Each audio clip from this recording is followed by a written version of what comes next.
especialistas no uso de células-tronco provenientes do sangue de cordão umbilical humano para tratamento de doenças.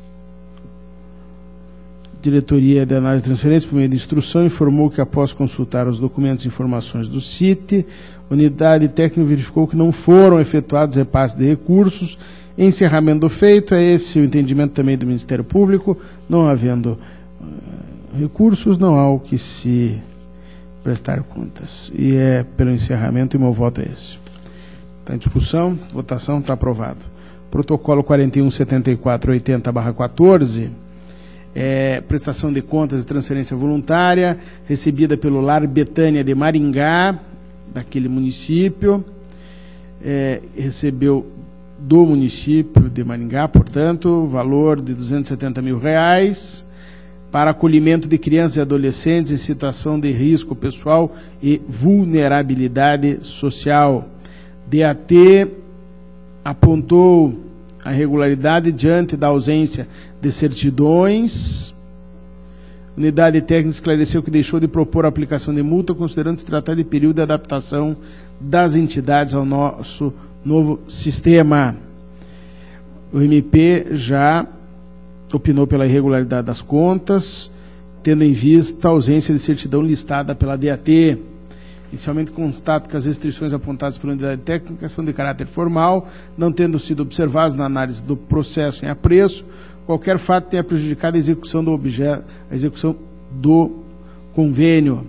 Tais falhas, como informa a DAT, decorrem da implantação do novo sistema, nosso CIT, e da necessidade de adaptação dos fiscalizados aos novos procedimentos estabelecidos na Resolução 28 e na Instrução Normativa 61. Tendo em vista a ausência de irregularidades ou impropriedades relevantes no processo, entendo merecer acatamento à proposição da unidade competente de ponderação sobre a necessidade de um tratamento excepcional ao caso em exame, levando em consideração critérios de razoabilidade e proporcionalidade. Nesse sentido, entendo que, em caráter excepcional, as restrições apontadas pela DAT podem ser convertidas em recomendação, considerando o período de adaptação ao CIT, que trouxe significativas mudanças na formalização de processos que envolvem essas transferências.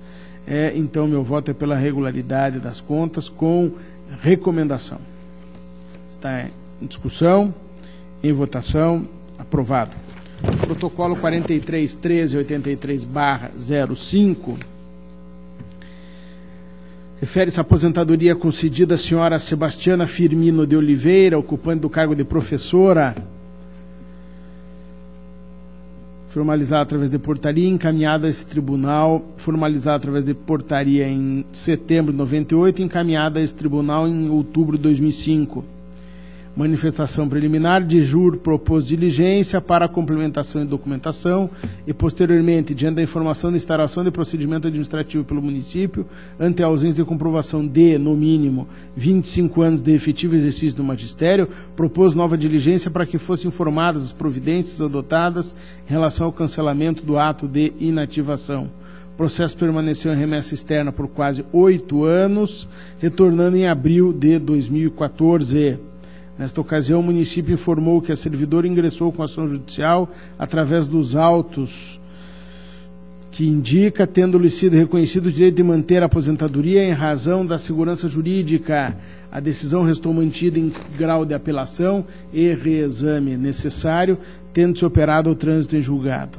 Dessa forma, a DICAP manifestou-se pelo registro do ato de aposentadoria frente ao princípio da reserva jurisdicional. Ministério Público, por meio de parecer, acompanhou o opinativo da DICAP pelo registro do benefício, comunicando-se a decisão ao Tribunal Pleno. É o relatório, conforme relatado, após permanecer em remessa externa por longo período, o município informou que o benefício de aposentadoria da servidora foi mantido em cumprimento à decisão judicial, cumprindo a esta Corte de Contas formalizar o registro do ato de inativação nos termos propostos na instrução técnica e parecer ministerial. Ainda conforme bem expôs a DICAP, em que pese o processo tenha ficado em remessa externa por longo período, não poderá ser aplicada a multa administrativa em razão da vigência da lei complementar que se deu somente a partir de 2005. Quanto à proposta ministerial de comunicação da decisão judicial ao Pleno, cumpre observar que, nos termos regimentais, artigo 436.2, parágrafo único, inciso 1º do regimento interno, a comunicação deverá ocorrer quando a decisão judicial modificar a decisão do colegiado desta Corte, não se fazendo necessário tal procedimento no presente caso, em que não havia qualquer deliberação sobre o registro da aposentadoria, uma vez que o processo estava em tramitação. Diante do exposto, considerando a existência de decisão judicial determinando a manutenção da aposentadoria da servidora, voto pelo registro do ato de inativação em apreciação. É o relatório e voto. Está em discussão? Está aprovado. Protocolo 742850/13. Exame de legalidade de inativação voluntária, servidor Celso Jacinto, ocupante do cargo de guarda municipal do município de Curitiba. DICAP, por meio de parecer, opinou pela legalidade e registro do ato, apontando que houve atraso de 6 dias, cabendo a aplicação da multa do 87.2A. O Ministério Público opinou pelo registro do ato. Em análise do processo, observei que, por meio da documentação apresentada, comprovou os preenchimento de todos os requisitos para inativação voluntária da interessada, com fundamento no artigo 3º da Emenda Constitucional 47/2003. Assim, entendo que o ato em análise me reveste legalidade, possibilitando o seu registro. Quanto à multa pelo atraso de encaminhamento, esta Corte ressalva meu posicionamento pessoal no sentido que, sendo constatada a extrapolação do prazo previsto em lei, a multa deve ser automaticamente aplicada para que a função coercitiva geral seja preservada, cabendo à instância recursal eventual afastamento da imputação. Isso porque a aplicação de multa de caráter coercitivo ou processual tem como objetivo impelir os administradores de recursos públicos ao cumprimento das obrigações que eles foram impostas em lei, sendo forma de resguardar o interesse público e a efetividade da atuação desta Corte. No entanto, diante do entendimento predominante desta Corte, deixo de aplicar a multa referida. Diante do exposto, meu voto é pela legalidade e registro do ato de inativação. Está em discussão, está em votação e está aprovado.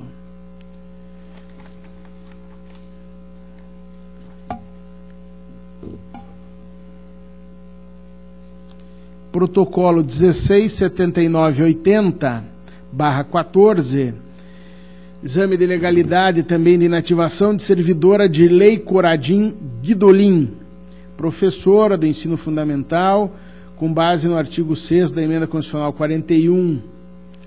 DICAP, analisar a informação dos autos, constatou que o valor da verba adicional por tempo de serviço informada no CIAP não coincide com o indicado no comprovante de remuneração da servidora.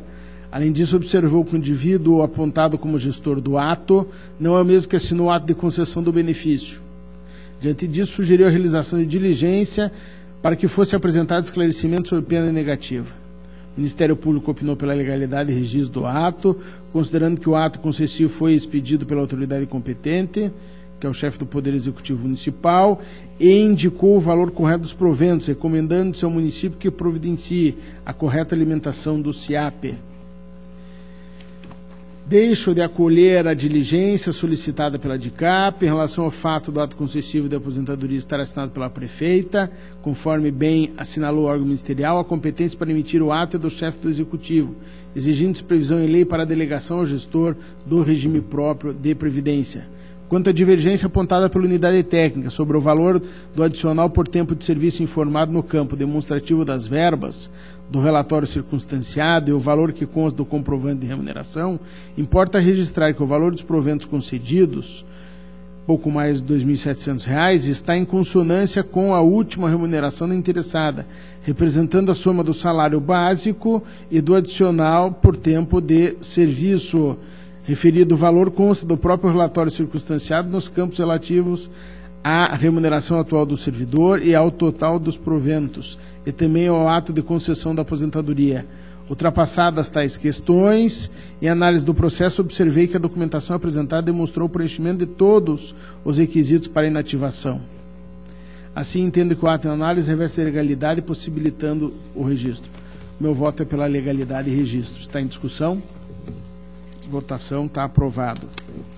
Protocolo 670891/13, legalidade de ato de concessão de pensão previdenciária a Inês Matias da Silva e Elidir Adriano da Silva, na qualidade de cônjuge e filho menor do ex-servidor Lázaro Batista da Silva. A DICAP, em análise, por meio do parecer, opinou pela legalidade de registro, apontou o atraso que houve no caminhamento do feito, mas não sugeriu aplicação de sanção em atenção à jurisprudência desta Corte. MP opinou pelo julgamento nos termos da instrução. Em análise, observei que comprovou-se o preenchimento de todos os requisitos, com fundamento no artigo 40, parágrafo 7º, inciso 2º da Constituição. Foi formalizado o ato de pensão por meio de ato de benefício previdenciário publicado no Diário Oficial. Entendo que o ato, ora apreciado, reveste legalidade e este é o meu voto. Está em discussão, votação, aprovado. Protocolo 720060, requerimento formulado pelo servidor do quadro de pessoal desta Corte, José Felipe Oliveira, ocupante do cargo de analista de controle, solicitando a verbação de tempo de contribuição referente ao período de prestação de serviços ao Exército Brasileiro. DGP atestou a verbação requerida, totalizando 21 anos, 6 meses e 9 dias, que não constava na ficha funcional do servidor, concluindo pelo deferimento do pedido. A DIJUR manifestou-se pelo deferimento da contagem de tempo de contribuição para efeito de aposentadoria e disponibilidade. Ministério Público também, e o meu voto é acolhendo integralmente as opiniões e o parecer do Ministério Público pelo deferimento do pedido do interessado para fins de averbação e contagem do tempo de contribuição de 21 anos, 6 meses e 9 dias para efeito de aposentadoria e disponibilidade. O relatório, o voto está em discussão, votação, está aprovado. Protocolo 18.2722/13, prestação de contas anual da Câmara de Paranaguá, exercício 2012, um orçamento prefixado de R$ 9.070.900. Em seu exame preliminar, a DCM apontou restrições em número de 3. A unidade também constatou atraso no encaminhamento do 6º bimestre do SIM-AM, no ano passado, evidentemente. Oportunizado contraditório, a Câmara juntou defesa, analisando esclarecimentos prestados. A DCM acolheu as justificativas apresentadas apenas em relação ao atraso no encaminhamento do último bimestre da prestação de contas eletrônica do 6º bimestre, mantendo o opinativo de irregularidade em razão das restrições apontadas no exame inicial com aplicação de multas administrativas. Por fim, acompanhando o entendimento, o Ministério Público também foi pela irregularidade das contas com aplicação de multa. Unidade técnica e Ministério Público manifestaram-se pela irregularidade, inicialmente em relação ao atraso no encaminhamento do último bimestre da prestação de contas eletrônica. A DCM constatou que a razão do atraso teria sido alheia aos atos de gestão da Câmara. Conforme esclareceu o responsável, a remessa dos dados do SIM-AM ocorreu tempestivamente. Contudo, devido a divergências originadas em atos de suplementação da Prefeitura, foi necessário reabrir o último bimestre de 2012, no mês de maio de 2013, para retificar as informações e reencaminhar os dados. Resta afastada a imposição de ressalva e a aplicação de multa administrativa em relação a este item. Sobre as divergências entre os valores do ativo financeiro e do ativo e passivo compensados no balanço patrimonial emitido pela contabilidade, com os números levantados a partir dos dados enviados no sistema no SIM, em que pese a defesa tenha apresentado novo balanço patrimonial sem as divergências apontadas, como bem expôs a DCM para a database 31 de dezembro de 2012, as demonstrações contábeis do respectivo sistema contábil já se encontravam encerradas, não se admitindo a reabertura para ajustes de qualquer natureza durante o transcurso do exercício contábil. Nesses casos, o ajuste para a regularização das situações que deram causa às inconsistências teriam necessariamente que ser realizados no exercício atual à data da instrução. emitindo-se após balanços conciliados entre o sistema contábil da administração e o extraído do sistema SIM-AM, no bimestre da realização dos ajustes. Em relação à ausência de publicação das informações de natureza orçamentária e financeira, cumpre anotar que, de acordo com dados do IBGE, o município de Paranaguá tem pouco mais de 140 mil habitantes, sendo cabível, portanto, a exigência na prestação de contas do exercício 2012 do cumprimento às disposições do artigo 48 da Lei Complementar 101. Considerando que a Câmara mantém portal da transparência, estando ausentes, contudo, algumas demonstrações elencadas por ocasião do primeiro exame nas informações relativas ao terceiro quadrimestre de 2012, entendo que a restrição poderá ser convertida em ressalva. Assim, com fundamento no 16.3b da Lei Complementar, voto pela irregularidade das contas da Câmara Municipal de Paranaguá, exercício financeiro 2012, responsabilidade de Josias de Oliveira Ramos, em razão das divergências entre os valores do ativo financeiro e do ativo e passivo compensados do balanço patrimonial, aplicando ao gestor responsável a multa do 87, parágrafo 4º da Lei Complementar, sem prejuízo da anotação de ressalva em relação à publicação das informações de natureza orçamentária e financeira. É o relatório. Voto que submeto à discussão. Está com a palavra Vossa Excelência, Sérgio Fonseca. Obrigado, senhor presidente. Senhor presidente, se entendi bem, a falha diz respeito a uma divergência contábil, a comparação entre os valores do ativo e passivo financeiro do balanço patrimonial emitido pela contabilidade evidenciou discrepância com os números levantados a partir dos dados enviados no Sistema de Informações Municipais, acompanhamento mensal SIM-AM, conforme demonstração abaixo. E aí a DCM aponta uma diferença no ativo financeiro disponível contas, banco contas movimento, é uma diferença de R$ 49.853,45. Desculpa, em relação ao valores do compensado, a diferença há uma divergência de R$ 1.000 a maior no ativo e passivo compensado. Agora, pelo que eu entendi, é uma discrepância não havendo nenhum indício de desvio de recurso. O que o responsável disse realmente foi informado um valor errado no sistema SIM-AM, nós republicamos o balanço. E em momento algum está se discutindo eventual desvio de recursos, etc. Estamos falando de uma falha técnico-contábil que o município procurou corrigir republicando o balanço. E apenas a unidade técnica está dizendo que não é possível reajustar as informações do sistema SIM-AM. Então, se eu estiver... Pois não. Vossa Excelência iria dizer alguma coisa? Não, pode terminar. Não. Então, se eu estiver entendendo corretamente, realmente há uma divergência contábil. O município, pelo que eu entendi, sanou essa divergência com a republicação do balanço e a unidade técnica está dizendo que esse saneamento foi posterior e, por isso, está propondo a irregularidade das contas. Se for exatamente tudo isso que eu mencionei, eu ousaria sugerir a regularidade com ressalva. Eu vou refluir na minha proposta, no meu voto, para votar pela regularidade com ressalva. Então está aprovado. Não há mais processos a serem relatados. Alguém quer fazer uso da palavra? Não? Então, deixo convocada a próxima sessão para o dia 1º de outubro, no horário regimental. Levante-se a sessão. Obrigado.